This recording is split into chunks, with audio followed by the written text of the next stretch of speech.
Eleonora, por Edgar Allan Poe. Vengo de una raza notable por la fuerza de la imaginación y el ardor de las pasiones.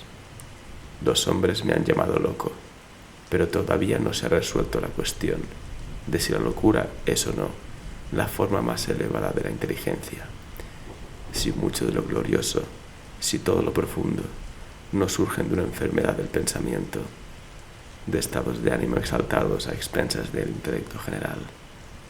Aquellos que sueñan de día conocen muchas cosas que escapan a los que sueñan solo de noche. En sus grises visiones obtienen atisbos de eternidad y se estremecen al despertar, descubriendo que han estado al borde del gran secreto. De un modo fragmentario, aprenden algo de la sabiduría propia y mucho más del mero conocimiento propio del mal. Penetran, aunque sin timón ni brújula, en el vasto océano de la luz inefable, y otra vez, como los aventureros del geógrafo nubio, agressis sunt mare tenebrarum, quid in eo esset exploratori. Diremos, pues, que estoy loco. Concedo, por lo menos, que hay dos estados distintos en mi existencia mental. El estado de razón lúcida, que no puede discutirse y pertenece a la memoria de los sucesos de la primera época de mi vida, y un estado de sombra y duda, que pertenece al presente y a los recuerdos que constituyen la segunda era de mi existencia. Por eso, creed lo que contaré del primer periodo, y a lo que pueda relatar del último, conceded tan solo el crédito que merezca, o dudad resueltamente, y si no podéis dudar, haced lo que Edipo ante el enigma.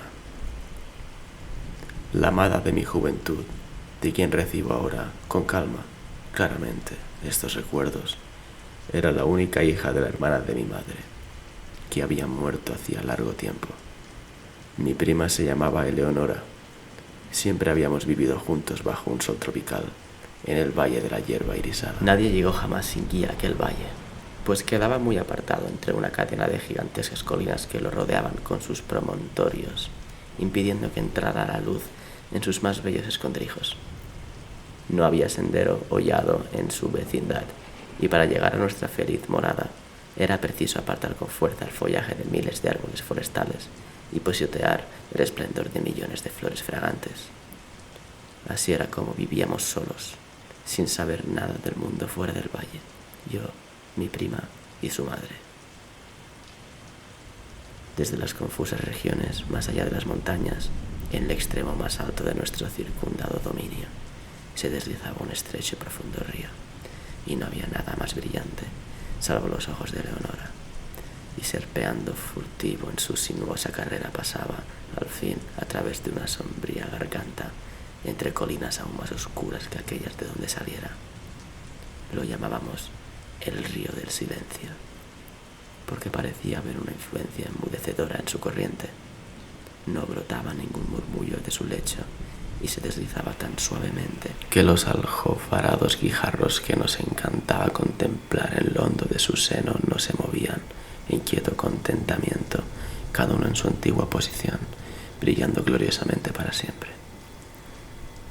Las márgenes del río y de los numerosos arroyos deslumbrantes que se deslizaban por caminos sinuosos hasta su cauce, así como los espacios que se extendían desde los márgenes, descendiendo a las profundidades de las corrientes hasta tocar el lecho de los guijarros, en el fondo.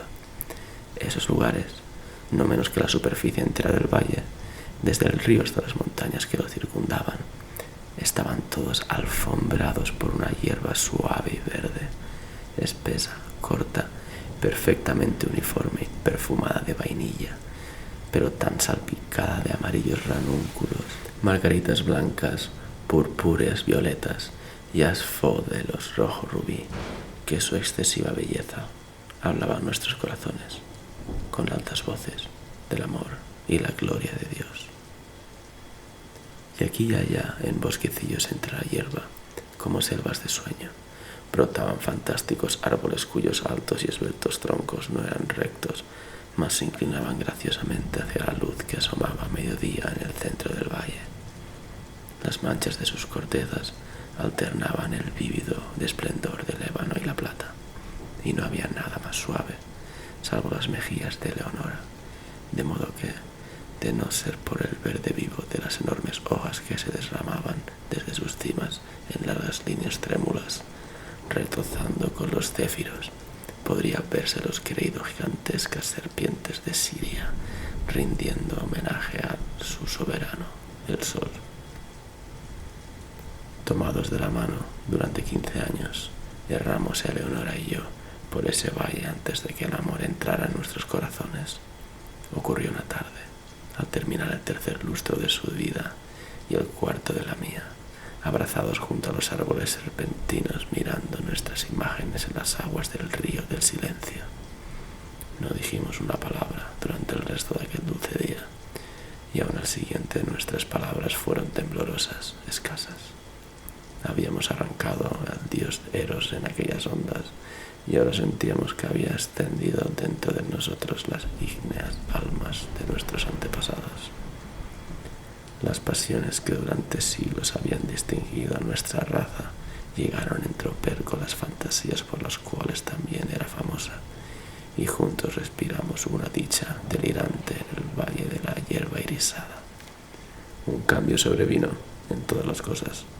Extrañas, brillantes flores estrelladas brotaron entre los árboles donde nunca vieron flores. Los matices de la alfombra verde que se ondaron, y mientras una por una desaparecían las blancas margaritas, brotaban en su lugar de 10 los asfoderos rojo rubí. Y la vida surgía en nuestros senderos, pues altos flamencos hasta entonces nunca vistos, y todos los pájaros gallos resplandecientes desplegaron su plumaje escarlata ante nosotros. Peces de oro y plata frecuentaron el río, de cuyo seno brotaba, poco a poco, un murmullo que culminó el fin en una arrulladora melodía más divina que la arpa eólica, y no había nada más dulce, salvo la voz de Leonora, y una nube voluminosa que habíamos observado largo tiempo en las regiones de Leospero flotaba en su magnificencia de oro y carmesí, y difundiendo paz entre nosotros. Descendía cada vez más, día a día, hasta que sus bordes descansaron en las cimas de las montañas, convirtiendo toda su oscuridad en esplendor y encerrándonos como para siempre en una mágica casa prisión de grandeza y de gloria. La belleza de Eleonora era de las más serafines, pero era una doncella natural e inocente, como la breve vida que había llevado entre las flores. Ningún artificio disimulaba el fervoroso amor que animaba su corazón, y examinaba conmigo los escondrijos más recónditos mientras caminábamos juntos por el valle de la hierba irisada y discurríamos sobre los grandes cambios que se habían producido en los últimos tiempos. Por fin, habiendo hablado un día, entre lágrimas, del último y triste camino que debe sufrir el hombre, en adelante se demoró Eleonora en este único tema doloroso, vinculándolo con todas nuestras conversaciones, así como en los cantos del bardo de Shiraz. Las mismas imágenes se encuentran una y otra vez en cada grandiosa variación de la frase. Vio el dedo de la muerte posado en su pecho y supo que, como la efímera, había sido creada perfecta en su hermosura solo para morir. Pero para ella, los terrenos de tumba se reducían a una consideración que me reveló una tarde, a la hora del crepúsculo, a orillas del río de silencio. Le dolía pensar que, una vez sepulta en el valle de la hierba irisada, yo abandonaría para siempre aquellos felices lugares, transfiriendo el amor entonces tan apasionadamente suyo a otra doncella del mundo exterior y cotidiano. Y entonces allí me arrojé precipitadamente a los pies de Leonora y juré, ante ella y ante el cielo, que nunca me uniría en matrimonio con ninguna hija de la tierra, que en modo alguno me mostraría desleal a su querida memoria o a la memoria del abnegado cariño cuya bendición había yo recibido. y apelé al poderoso amo del universo como testigo de la piadosa solemnidad de mi juramento. Y la maldición de él o de ella, santa en el Elíseo, que invoqué si traicionaba aquella promesa, implica un castigo tan horrendo que no puedo mentarlo. Y los brillantes ojos de Leonora brillaron aún más al oír mis palabras, y suspiró como si le hubieran quitado del pecho una carga mortal, y tembló, y lloró amargadamente, pero aceptó el juramento, pues que era sino una niña, y el juramento la alivió en su lecho de muerte. Y me dijo, pocos días después, en tranquila agonía, que en pago de lo que yo había hecho para confortación de su alma, velaría por mí en espíritu después de su partida, y si le era permitido, volvería en forma visible durante la vigilia nocturna.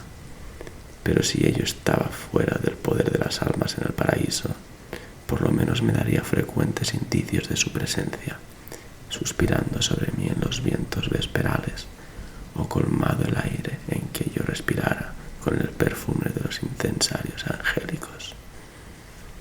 Y con estas palabras en sus labios sucumbió su inocente vida, poniendo fin a la primera época de la mía. Hasta aquí he hablado con exactitud, pero cuando cruzo la barrera que en la senda del tiempo formó la muerte de mi amada y comienzo con la segunda era de mi existencia, siento que una sombra se espesa en mi cerebro y duda de la perfecta cordura de mi relato. Mas dejadme seguir. Los años se arrastraban lentos y yo continuaba viviendo en el valle de la hierba irisada. Pero un segundo cambio había sobrevenido en todas las cosas. Las flores estrelladas desaparecieron en los troncos de los árboles y no brotaron más. Los matices de la alfombra verde se desvanecieron y uno por uno fueron marchitándose los asfódelos rojo rubí, y en lugar de ellos brotaron de 10 oscuras violetas como ojos que se retorcían desasosegadas y estaban siempre llenas de rocío. Y la vida se retiraba de nuestros senderos, pues el alto flamenco ya no desplegaba su plumaje escarlata ante nosotros, mas voló tristemente del valle a las colinas con todos los gallos pájaros brillantes que habían llegado en su compañía. Y los peces de oro y plata nadaron a través de la garganta hasta el confín más hondo de su dominio, y nunca más adornaron el dulce río. Y la arrulladora melodía, más suave que el arpa eólica y más divina que todo, salvo la voz de Leonora, fue muriendo poco a poco en murmullos cada vez más sordos, hasta que la corriente tornó, al fin, a toda la solemnidad de su silencio originario. Y por último, la voluminosa nube se levantó, y abandonando los picos de las montañas a la antigua oscuridad, retornó a las regiones del Éspero y se llevó a sus múltiples resplandores dorados y magníficos del valle a la hierba irisada. Pero las promesas de Leonora no cayeron en el olvido, pues escuché el balanceo de los incensarios angélicos y las olas de un perfume sagrado flotaban siempre en el valle.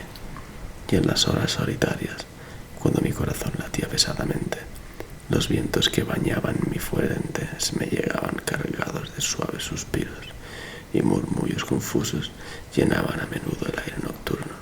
Y una vez, pero solo una vez, me despertó de un sueño, como el sueño de la muerte, la presión de unos labios espirituales sobre los míos. Pero aún así, rehusaba llenarse el vacío de mi corazón. Ansiaba el amor que antes lo colmara hasta derramarse. Al fin el valle me dolía por los recuerdos de Leonora, y lo abandoné para siempre en busca de las vanidades y los turbulentos triunfos del mundo. Me encontré en una extraña ciudad, donde todas las cosas podían haber servido para borrar del recuerdo los dulces sueños que tanto duraban en el valle de la hierba irisada. El fasto y la pompa de una corte soberbia, y el loco estrépito de las armas y la radiante belleza de la mujer extraviaron e intoxicaron mi mente. pero aún entonces mi alma fue fiel a su juramento, y las indicaciones de la presencia de Eleonora todavía me llegaban en las silenciosas horas de la noche. De pronto cesaron estas manifestaciones y el mundo oscureció ante mis ojos, y quedé aterrado ante los abrasadores pensamientos que me poseyeron, ante las terribles tentaciones que me acosaron, pues llegó de alguna lejanísima tierra desconocida, a la alegre corte del rey a quien yo servía, una doncella ante cuya belleza mi corazón desleal se doblegó enseguida, a cuyos pies me incliné sin una lucha, con la más ardiente, con la más abyecta adoración amorosa. ¿Qué era, en verdad, mi pasión por la jovencita del valle, en comparación con el ardor y el delirio y el arrebatado éxtasis de adoración con que vertía toda mi alma en lágrimas a los pies de la eterna Emengarda? Ah, brillante serafín Emengarda, y sabiéndolo, no me quedaba lugar para ninguna otra. Ah, divino ángel Emengarda, y al mirar las profundidades de sus ojos, donde moraba el recuerdo, solo pensé en ellos y en ella. Me casé. No temí la maldición que había invocado, y su amargura no me vistió. Y una vez, pero solo una vez, en el silencio de la noche, llegaron a través de la celosía los suaves suspiros que me habían abandonado, y adoptaron la voz dulce, familiar, para decir: duerme en paz, pues el espíritu del amor reina y gobierna, y abriendo tu apasionado corazón a Ermengarda, estás libre, por razones que conocerás en el cielo, de tus juramentos a Eleonora.